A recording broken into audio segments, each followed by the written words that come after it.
اللہ اکبر، اللہ اکبر۔ آپ صلی اللہ علیہ وسلم فرمایا عمامہ باندھا کرو، یہ فرشتوں کی امتیازی علامت ہے، یہ فرشتوں کی کیا امتیازی خصوصی علامت ہے۔ اللہ اکبر۔ عبد الرحمن بن عوف رضی اللہ تعالی عنہ صحابہ کرام میں سے امیر ترین صحابی، صحابہ کرام میں سے امیر ترین صحابی، اتنے امیر تھے کہ آپ صلی اللہ علیہ وسلم نے ان کی عزت افزائی کی کہ عبد الرحمن تمہارے پاس اتنی مال و دولت ہے کہ تم لوگوں سے 500 سال بعد جنت میں داخل ہوگے،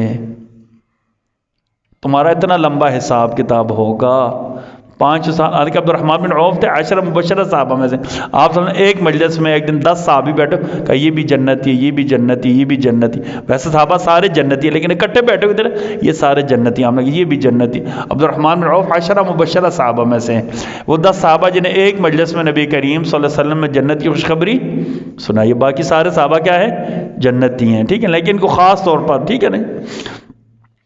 آپ صلی اللہ علیہ وسلم نے اچھا عبد الرحمن بن عوف بہت زیادہ دولت مند تھے، بہت زیادہ، ان کی دولت کا حساب کتاب نہیں ہے۔ ایک ایک دن میں نا 1,000 اونٹ غلے سمیت اللہ کی راہ میں کیا کرتے تھے وقف کر دیتے تھے، ایک ایک دن میں۔ عبد الرحمن بن عوف، اللہ مال و دولت دے تو اللہ کی راہ میں لگانی، جتنا بھی پیسہ ہو نا، مثال کے طور پر میں اگر 1000 روپے دہاڑ بھی کماتا ہوں، 20 روپے میں رکھ لوں، میں اللہ کی راہ میں کیا کروں، یہ رزق میں برکت کا ذریعہ ہے، ٹھیک ہے نا، اور مشکلات سے کیا ہے بچنے کا ذریعہ ہے۔ یہ صدقہ جو ہوتا ہے نا، صدقہ، ٹھیک ہے نا، لیکن میں آپ صلی اللہ علیہ وسلم فرمایا صبح ہوتے ہی نا، صبح ہوتے ہی 2 فرشتے آسمان سے اترتے ہیں، ایک دائیں جانب کھڑا ہوتا ہے، ایک بائیں جانب کھڑا ہوتا ہے، اعلان کرتے ہیں اللہم اعطِ منفقا خلفا، خلق کے بعد میں رہ جانا، اللہ جو تیری راہ میں خرچ کرتے ہیں انہیں اتنا دے کہ ان کی نسلوں کے لیے بھی کیا ہو جائے، بڑھ جائے، ان کی نسلوں تک مال پہنچا دے، اللہ انہیں اتنا دے ان کا مال بچ جائے، اتنا ان سے بچ جائے کہ ان کی نسلوں کو بھی مل جائے۔ دوسرا بد دعا کرتا ہے اللہم اعطِ ممسکا تلفا، اللہ جن کے پاس مال ہے لیکن تیری راہ میں نہیں لگاتے ان کا مال ضائع کر دے۔ آپ نے دیکھو کہ آپ کبھی سنتے ہوں گے نا، یار فلاں بندہ ریڑھی لگاتا تھا لیکن اس کے بچوں کے پاس اتنی دولت ہے، اتنی دولت ہے، ہوتا ہے ایسا یا نہیں ہوتا؟ کبھی کبھی سنتے ہیں یار ان کا باپ اتنا امیر تھا جب کسی کے پاس گاڑی نہیں تھی، اس وقت اس نے جو ہے نا گاڑی رکھی ہوئی تھی، لیکن اس کے بچے دیکھو بیچاروں کے بس کچھ نہیں ہے۔ تو کبھی کبھی اس ڈائمنشن پر بھی سوچا کریں نا، شاید وہ جو ریڑھی والے تھے ان کا باپ اللہ کی راہ میں دیا کرتا تھا، اللہ نے اس کی نسلوں کو نواز دیا ہے۔ ہم یہ نہیں کہتے کہ امیر نہیں دیتے، امیر بھی دیتے ہیں، امیر نہ دے تو کام چلے، کروڑوں کے حساب سے لوگ دیتے ہیں، ٹھیک ہے؟ کبھی کبھی بھی سوچنا چاہیے، شاید ممکن ہے، ایک تصور ہے کہ اللہ سے مال روکا تو اللہ نے نسلوں سے مال کو کیا کر دیا۔ اگر اپنی نسلوں کے ساتھ خوش ہے نا، اپنی نسلوں کو نوازنا چاہتے تو اللہ کی راہ میں دینا شروع کر دیں۔ صحابہ نے لٹایا تو اللہ نے دیا یا نہیں دیا؟ یہ کیسے ہو سکتا ہے بھائیو؟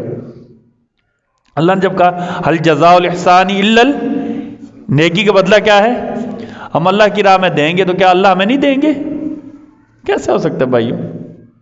اب مال لٹانے کے صرف فن آنا چاہیے، گورا آنا چاہیے، ٹھیک ہے نا۔ ہمیں پتہ نہیں، ہم سمجھتے ہیں شاید جوڑنے سے زیادہ شاید وہ ہندو ہمارے ساتھ رہتے رہے، ان کا اثر ہمارے اوپر ہو گیا، پیسے جوڑنا جوڑ کر انہی پیسوں کے نیچے آ کر مر جانا۔ الہاکم التکاثر، اللہ نے کہا مال کی زیادتی نے تو بے ہلاکت میں ڈال دیا ہے، حتیٰ زرتم المقابر، یہاں تک کہ تم کیا ہو گئے، قبروں میں چلے گئے۔ ایک جگہ اللہ نے کہا الذی جمع مالا وعددا، بہت زیادہ مال جمع کیا، پھر گنتا رہا، گنتے کیا ہو گئی، موت آ گئی۔ یحسب ان مالہ اخلدا، مال سوچتا تھا ہمیشہ میرے پاس رہے گا، لیکن سب سے زیادہ بے وفا مال ہی۔ آپ صلی اللہ علیہ وسلم فرمایا ہر آدمی کے 3 دوست ہوتے ہیں، ان میں ایک دوست ایسا ہے جو موت کے ساتھ ہی کیا ہوتا ہے، جدا ہوتا ہے۔ دوسرا دوست ایسا ہے جو موت کے بعد قبر تک جاتا ہے، آگے نہیں جاتا۔ تیسرا دوست ایسا ہے جو موت کے بعد ساتھ ہی رہتا ہے، قبر میں بھی ساتھ۔